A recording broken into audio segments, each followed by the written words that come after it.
کیا چونکہ تو یہاں عرض کرنا ضروری سمجھتا ہوں. حضرت عثمان گئے تھے مذاکرات کرنے, سامنے کعبہ ہے, احرام باندھا ہوا ہے, توجہ ہے آپ کی, سامنے کعبہ ہے, احرام باندھا ہے, صفا مروہ نظر آ رہا ہے.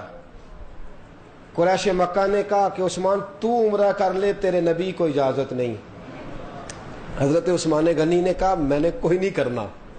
انہوں نے کہا وہ اللہ کا گھر ہے, وہ کعبۃ اللہ ہے. فرمانے لگے تمہارے پاس کعبۃ اللہ ہے, میرے پاس حبیب اللہ ہے صلی اللہ علیہ وسلم. انہوں نے کہا کر لے او جنت میرے کس کاری جتھے یار نظر نہ آوے, او دوزخ مینوں لکھ بہشتاں جتھے سونا آوے جاوے.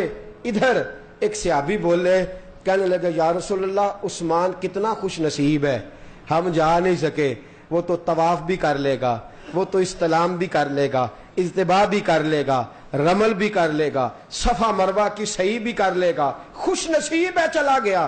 حضور مسکرائے, فرمایا فکر نہ کرو, اگر میں نے نہیں کیا تو میرا عثمان بھی نہیں کرے گا, اگر میں نے نہیں کیا تو میرا عثمان بھی. اعلیٰ حضرت نے ایسے تھوڑا کہہ دیا, اور اعلیٰ حضرت نے نشانی بتلائی. کعبے کا جو پرنالہ ہے نا جس کو مزاب رحمت کہتے ہیں, وہ پرنالہ لگا ہوا ہے جس طرف, اسی طرف رستہ مدینے کو جاتا ہے. جس طرف پرنالہ لگا ہوا نا اس طرف رستہ کدھر جاتا ہے, مدینے کو. تو اعلیٰ حضرت رحمت اللہ علیہ فرماتے ہیں میں نے کعبے کو غور سے دیکھا تو کعبہ مجھے کہنے لگا احمد رضا حج کر لیا ہے نا, اگر قبول کرانا ہے تو اس رستے ہو جاؤ, اگر قبول کرانا ہے تو یہ کعبہ مجھے اشارہ دے رہا ہے. فرمانے لگے میں اس رستے چلا, آگے پہنچا تو مصطفیٰ کا روضہ آ گیا. تو پھر میری سمجھ میں آیا کہ حاجیوں آؤ شہنشاہ کا روضہ دیکھو. کعبہ تو دیکھ چکے, اب کعبے کا بھی کعبہ. غور سے سن تو رضا, کعبے سے بھی آتی ہے صدا, میری آنکھوں سے میرے پیارے کا روضہ دیکھو. حضور صلی اللہ علیہ وسلم نے فرمایا کرو تیاری. تیاری ہونے لگی. اب نبی کریم نے نظر دوڑائی, فرمایا ساروں نے تو نہیں نہ جانا, کچھ کو مدینے. حضور نے فرمایا ابو بکر تو رہ جا, کا سونیا میں نے بھی ساتھ ہی جانا ہے. کہا عمر آپ کا کیا ارادہ ہے, کہ حضور جانا ہے. علی اور عثمان کا کیا پروگرام ہے, حضور جانا ہے. کچھ روایتوں میں حضرت ابو دجانہ کو اور کچھ میں ملتا ہے حضرت عبداللہ ابن مکتوم رضی اللہ تعالی عنہما کو حضور نے حکمن کہا یار تو ٹھہر جا, ورنہ سارا مدینہ امڈ آیا, سارا مکہ امڈ آیا. لوگ کہتے ہیں مصطفیٰ حج کرنے گئے تو یوں لگا کائنات ہی ساری آ گئی ہے. اور امام راضی کہتے ہیں حضرت عیسیٰ نے دعا کی, امام راضی کے لفظ ہیں, فرماتے ہیں جناب عیسیٰ نے دعا مانگی کہ یا اللہ مجھے چوتھے آسمان پہ بٹھایا ہے, بھیجنا تو ایک دن ہے ہی نا, مہربانی کر ایک دن آج بھی بھیج دے, میں تیرے نبی کے ساتھ حج ہی کر لوں. بھیج دے مولا, میں جا کے مصطفیٰ کے ساتھ حج کر لوں. فرماتے اللہ نے قبول فرمائی. ان کی قبول ہوئی تو حضرت ادریس علیہ السلام منت کرنے لگے, کہا مولا میں جو جنت میں بیٹھا ہوں تو دنیا تو ساری بعد میں آئے گی, تو مہربانی کر مجھے بھیجنا مصطفیٰ کے ساتھ میں بھی. حضرت الیاس علیہ السلام بھی آئے, حضرت خضر علیہ السلام بھی آئے. یہ تو تعداد تھی نا نبیوں کی. تو امام راضی کہتے ہیں جب موقع آیا نبی کریم کے حج کرنے کا تو حضرت جبریل بولے, کہنے لگے مولا تو ہر بار بھیجتا ہے تو میں تیری مرضی سے جاتا ہوں, آج میری مرضی سے نہیں بھیج دیتا. ہر بار بھیجتا ہے میں تیری مرضی سے جاتا ہوں, مہربانی کر آج مجھے میری مرضی سے بھیج دے.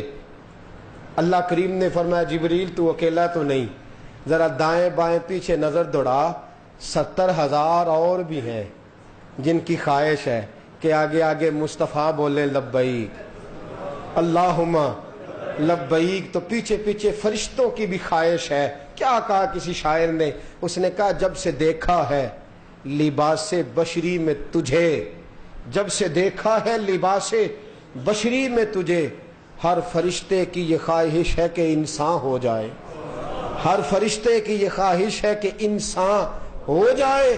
رسول کریم نے حج فرمایا, میرے نبی کریم جب خطبہ حج دینے لگے فرمایا آج خطبہ نہیں دوں گا, آج کائنات کے لیے دستور دوں گا. حج کے موقع پر کٹھا کر کے دستور دیا. خطبہ حجت الوداع میرے رسول پاک کا وہ دستور حیات ہے, وہ دستور مملکت ہے، وہ دستور انسانیت ہے، وہ دستور ہے مسلمانوں کے لیے قیامت تک کے لیے۔ جب مسلمان دین اپنانا چاہیں گے، شریعت نافذ کرنا چاہیں گے، جب دنیا میں اسلامی بنیادوں پر کوئی مملکت قائم کریں گے تو خطبہ حجت الوداع کا مطالعہ کریں گے۔ میرے رسول کریم نے فرمایا جو رنگ آج میں نے تمہارا بنا دیا ہے، بس یہ رنگ بنائے رہو گے تو بچے رہو گے۔ یہ ایک رنگ اسرائیل میں ایک زمانہ ایسا آیا کہ اسرائیل میں جب حج کے دن آتے ہیں نا تو حکومت اسرائیل اعلان کرتی ہے کہ سعودی عرب کی نشریات بند کر دو، ان کا حج کا منظر نہ دکھانا۔ کافر یہودی عیسائی وہ گھبراتا ہے، وہ کہتا ہے یہ سارا کچھ اتار کے اپنا ہر لباس اتار کے ایک رنگ میں آ گئے ہیں، اگر اسی طرح کٹھے ہو گئے تو ہم تو نہیں بچ سکتے۔ کافر اس منظر سے، امریکہ کے ایک صدر کے بارے میں پڑھ رہا تھا، اس نے اپنی حکومت کو منع کیا تھا کہ حج کی فوٹیج جو ہے وہ شائع نہ کی جائیں، کوشش کی جائے امریکہ میں نہ آئیں۔ اب تو خیر نیٹ کا زمانہ آیا، جدت ہو گئی، کوئی روک نہیں سکتا۔ ایک زمانہ ایسا تھا کہ وہ منع کرتے تھے، وہ کرتے تھے جس یکسوئی کے ساتھ، جس یگانگت کے ساتھ، جس اتحاد کے ساتھ، اور جس طرح یک زبان ہو کے یہ عرفات میں کھڑے ہیں، جس انداز میں یہ مینا میں بیٹھے ہیں، اور جس طرح اکٹھے مل کے یہ طواف کر رہے ہیں، اگر اسی طرح یہ اکٹھے ہو گئے ہم تو بچ نہیں سکتے۔ حج اسلام کی یگانگت کا ثبوت ہے، حج مسلمانوں کو اتحاد کا درس دیتا ہے، حج مسلمانوں کے وقار کی علامت ہے۔ حج ایک ایسی چیز ہے جس سے کافر گھبراتا ہے۔ حج میں دستور دیے جاتے ہیں، منشور دیے جاتے ہیں، حج کے اندر لوگوں کو سمجھایا جاتا ہے کہ تم نے آگے کس طرح جانا ہے۔ شومی یہ قسمت ہے، بدقسمتی ہے، آج ہمارا وہ عالم تو نہیں رہا جو ہونا چاہیے تھا۔ حج کے موقع پر وہ کردار نہیں، نہ ہمارا نہ دوسرے ملکوں کا، وہ رنگ ڈھنگ نہیں، نہ جانے والوں کا نہ وہاں انتظام کرنے والوں کا، وہ خاص انداز نہیں جو ہونا چاہیے۔ لیکن مسلمانوں، حج نعمت ہے، حج خدا کا فضل ہے، حج کا وہ ایک خاص موقع جو مسلمانوں کے اتحاد اتفاق کی بات کرتا ہے، اس کی طرف ضرور توجہ ہونی چاہیے۔ شوق پیدا کرو، تڑپ پیدا کرو، ذوق پیدا کرو، نعتیں سنا کریں، کعبۃ اللہ کی باتیں سنا کریں، فضیلتیں سنا کریں، عظمتوں کی طرف توجہ کیا کریں۔ رسول کریم صلی اللہ علیہ وسلم نے حج کے بارے میں جو کچھ فرمایا اس کی طرف توجہ رکھا کریں۔ میرے رسول کریم صلی اللہ علیہ وسلم نے فرمایا حاجی اگر رزق مانگنے کی نیت سے کعبے جاتا ہے تو اللہ اسے رزق عطا کر دیتا ہے، اگر عزت مانگنے کی نیت سے جاتا ہے تو اللہ عزت عطا کر دیتا ہے، اگر دولت مانگنے کی نیت سے جاتا ہے تو دولت دیتا ہے، اگر وہاں جا کے خدا سے اقتدار مانگے اللہ اقتدار دیتا ہے، اور اگر وہاں جا کے خدا سے بخشش مانگے اللہ بخش دیتا ہے۔ فرمایا اگر کسی اور کا نام لے لے اللہ اس کی بھی بخشش فرما دیتا ہے۔ حضرت علی بن موفق رحمت اللہ تعالی علیہ 60 حج کیے، 60 حج کیے۔ آخری دفعہ نا بڑھاپا تھا، بڑی مشکل سے گئے تو غلاف کعبہ سے لپٹ گئے، کہنے لگے مولا مجھے بتا میرا قبول ہے کہ مردود ہے۔ اللہ 60 دفعہ آیا ہوں، بتا قبول کیے کہ مردود کیے۔ لوگ کہنے لگے حضرت جی ڈائریکٹ تو خدا نہیں نہ بتائے گا، چھوڑ دیں۔ فرمایا آج میں پوچھ کے جاؤں گا۔ اور جملے کیا کہے؟ کہا میرے محبوب نے فرمایا یہاں آ کے جو مانگو اللہ دیتا ہے، تو میں مانگ رہا ہوں مجھے بتائے میرا مردود ہے کہ قبول ہے۔ فرماتے ہیں رات کا سناٹا چھا گیا، رات گہری ہو گئی تو پھوٹ پھوٹ کے روئے، ہاتف غیب سے ندا آئی علی بن موفق چھوڑ غلاف کعبہ، تجھے کس نے کہا ہے مردود ہے؟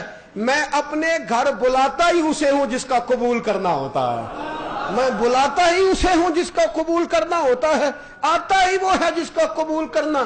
تو جب گھر سے چلا تھا تو میں نے قبول کر لیا تھا۔ فرمایا تیرے سارے ہی قبول ہیں، تیرا آنا بھی قبول، تیرا بیٹھنا بھی قبول، تیرا پہنچ جانا بھی قبول، تیرا یہاں آ جانا بھی قبول۔ دوستو تڑپ پیدا کرو، سوز پیدا کرو، وہ کیف پیدا کرو، تیرے آنسو قبول ہوں گے، تیرا درد قبول ہوگا۔ میراں دی گل نہ غریباں دی گل لے، مدینے چ جانا نصیباں دی گل لے، وہ نصیب بنانے کی کوشش کریں، وہ تڑپ پیدا کریں، وہ سوز پیدا۔ میں نے وہاں ایسے لوگ دیکھے ہیں، ایسے ایک صاحب میرے پیچھے کھڑے تھے، رو رہے تھے، تڑپ رہے تھے، آہوزاریاں کر رہے تھے۔ مجھے نہیں پتا ان کی کہانی کیا تھی، میں نہیں جان سکا، اتنے لفظ بس میں جانتا ہوں۔ کہتے مولا نہ میرا ابا آ سکا، نہ میرا دادا آ سکا، نہ میرا چاچا آ سکا، اللہ کوئی نہیں آ سکا، تیرا کرم نہیں کہ میں آ گیا ہوں، یا اللہ یہ تیری رحمت ہوئی کہ میں آ گیا ہوں، تیرا فضل ہوا، ہمارے بڑے نہیں آ سکے لیکن کرم ہوا، میرے یار نہیں آ سکے، میرے محلے دار نہیں آ سکے۔ کلاس ایک ہی بات پہ روئے جا رہا ہے۔ تو جب تیرے اندر درد ہوگا تو بلائے گا، درد پیدا کریں، سوز پیدا کریں۔ میں نے ہر زاویہ نگاہ سے آپ کو سمجھانے کی کوشش کی ہے۔ عزیزو، جتنا زور سرمایہ اکٹھا کرنے پہ لگاتے ہو نا، اس سے زیادہ زور درد، سوز، کیفیت بنانے پہ لگاؤ۔ اس کے لیے بھی دعائیں کراؤ، اس کے لیے بھی وظیفے پڑھو، اس نیت سے بھی نعتیں سنو سناؤ، اس نیت سے بھی میلاد کرو کراؤ، اس نیت سے داڑیاں رکھو، نمازیں پڑھو کہ اللہ تو مجھے اپنے گھر بلا۔ اصل کام یہ ہے جو اگر ہو گیا تو پھر بات بن گئی۔ تاریخ کیا ہے بیت اللہ کی، بیت اللہ کب بنا، کیسے کیسے بنا، اس کی فضیلتیں اور عظمتیں کیا ہیں، اس پر آئندہ جمعہ بات کروں گا۔ ہمیشہ مدحت خیر الانام میں گزرے، دعا ہے یہ عمر درود و سلام میں گزرے۔